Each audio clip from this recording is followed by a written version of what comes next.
おい、お前ら所属陛下は何にするか決めたか。俺は決めたぞ。俺は調査兵団になる。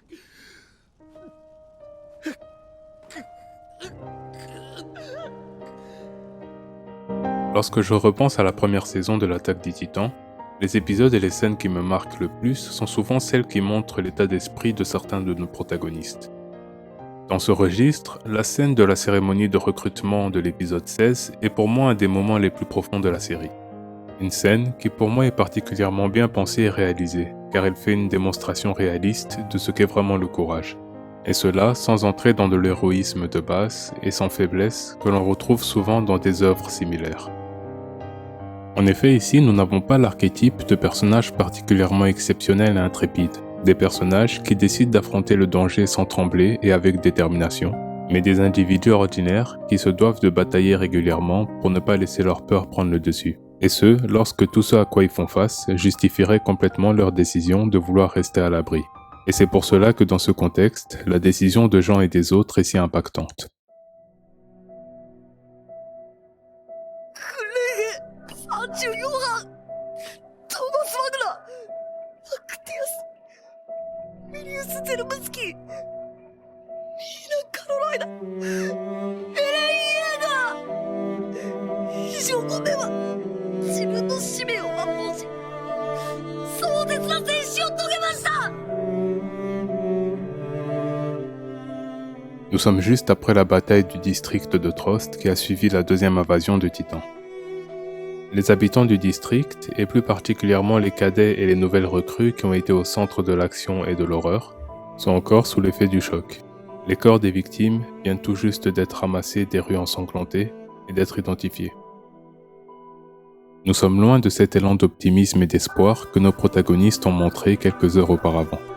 En effet, Eren, avec son esprit et sa détermination, avait éveillé un certain engouement en les inspirant à rejoindre comme lui le bataillon d'exploration. Ils se sont tous sentis pousser des ailes en pensant qu'ils allaient facilement taper du titan et nettoyer le monde extérieur de leur présence. Il faut se rappeler qu'à ce moment-là, la grande majorité d'entre eux n'avaient encore jamais vu un titan de près ou de loin. Donc la désillusion ainsi que le rappel à la réalité qui suivit fut assez brutal. 巨人を見る前は俺本気で調査兵団になるつもりだったんだぜ。けどもう二度と見たくねえ。今日所属兵団を決めなきゃいけねえのに。 Suite à la mort de leurs camarades juste sous leurs yeux, ainsi que le sentiment de désespoir auquel ils ont fait face, en étant persuadés qu'ils ne s'en sortiraient pas vivants, vouloir replonger là-dedans une fois que le cauchemar semble terminé est sans doute la dernière chose que l'on voudrait faire. Mais c'est bien pour ça que leur choix a plus de poids maintenant plutôt qu'avant que tout ce carnage ait eu lieu. Ce qui fait la différence, c'est que nos protagonistes prennent la décision de rejoindre le bataillon cette fois en toute connaissance de cause, après avoir vu de leurs propres yeux ce qui les attend. 私は調査兵団団長エルヴィン・スミス。所属兵団を選択する本日。 Le commandant du bataillon d'exploration, Erwin Smith, s'avance pour donner son discours d'introduction. En principe, la norme aurait été de faire la promo de son corps d'armée en le rendant le plus attractif possible. Et vu qu'il manque cruellement de recrues, Erwin a absolument besoin de nouveaux soldats pour remplir ses rangs. Mais au lieu de ça, il se décide d'être honnête et de leur dire exactement ce qui les attend. Et il n'y va pas par quatre chemins. Il leur expose le haut taux de mortalité dans leur rang, ainsi que le peu de progrès que leurs sacrifices leur ont permis d'accomplir jusqu'ici. Ici, le but d'Erwin semble clairement de filtrer ceux et celles qui n'ont pas une réelle idée de ce dans quoi ils s'engagent. Des cadets qui n'auront pas assez de détermination ni de conviction pour mettre leur vie en jeu dans des moments cauchemardesques lorsque leurs instincts les crieront de s'enfuir. Et pour ça, Erwin fut très efficace, puisqu'au moment du choix décisif, la majorité des recrues décident que ça ne vaut pas le coup.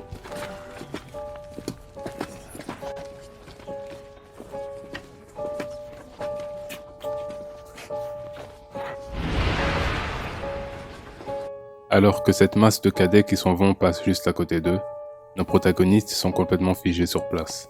Chez chacun d'entre eux, à leur manière, nous voyons la confrontation entre leur conscience qui les encourage à prendre la voie la plus juste et leur instinct de survie qu'il écrit de s'en aller et de rester à l'abri du danger. Jean qui se martèle qu'il a déjà pris sa décision et qui se haïra encore plus s'il fait marche arrière maintenant.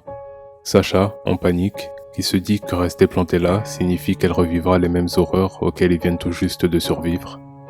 Et Connie qui se dit que s'il fait volte-face et choisit un autre corps d'armée, il connaîtra le confort et la sécurité tout en rendant sa famille fière. Ensuite, nous voyons cette image qui se fond dans leur tête de ce qui pourrait leur arriver une fois en dehors des murs.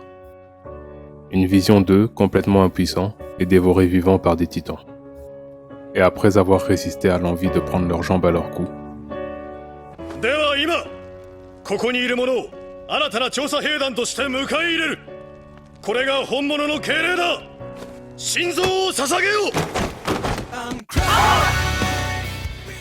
et juste comme ça, en faisant face à leur plus grande peur, en résistant à la forte pression sociale qu'était cette nuée de cadets qui ont décidé de faire demi-tour, en faisant l'effort d'aller à l'encontre de leur instinct et de leurs doutes, nos protagonistes ont fait le choix de faire preuve de courage, voire d'héroïsme. Et même après qu'ils aient fait le plus dur, l'expression d'angoisse et d'effroi reste bien visible sur leur visage, alors qu'ils réalisent dans quelle merde ils se sont engagés.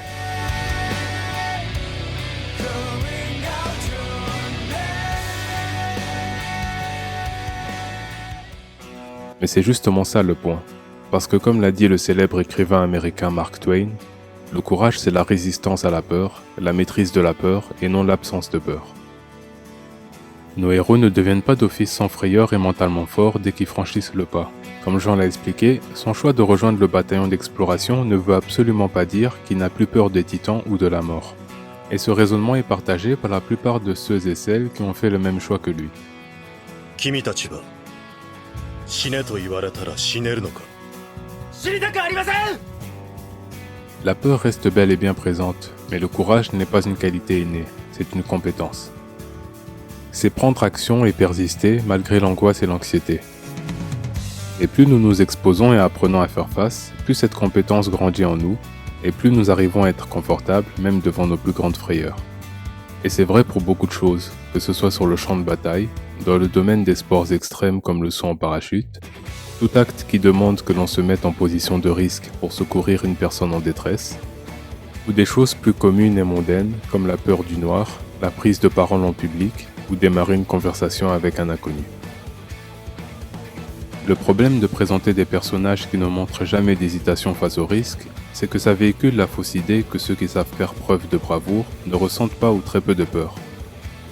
Le résultat est que beaucoup d'entre nous laissons nos sentiments d'angoisse et d'anxiété nous empêcher d'agir, convaincus que ce genre d'action revient à des personnes plus compétentes, qui ont moins peur et ont beaucoup plus confiance en leurs capacités.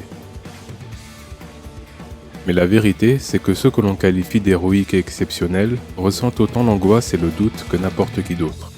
La différence, c'est qu'ils choisissent délibérément de ne pas les laisser dicter leurs actes. Ce qui sépare les audacieux des autres, c'est que les audacieux, eux, se poussent à suivre ce que leur dicte leur âme et conscience, et ce malgré l'angoisse qui essaie à tout moment de les faire renoncer. En conclusion, le brave préfère y aller la peur au ventre, plutôt que de ne pas y aller du tout.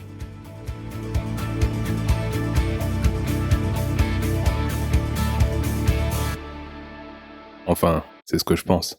It was like a nightmare.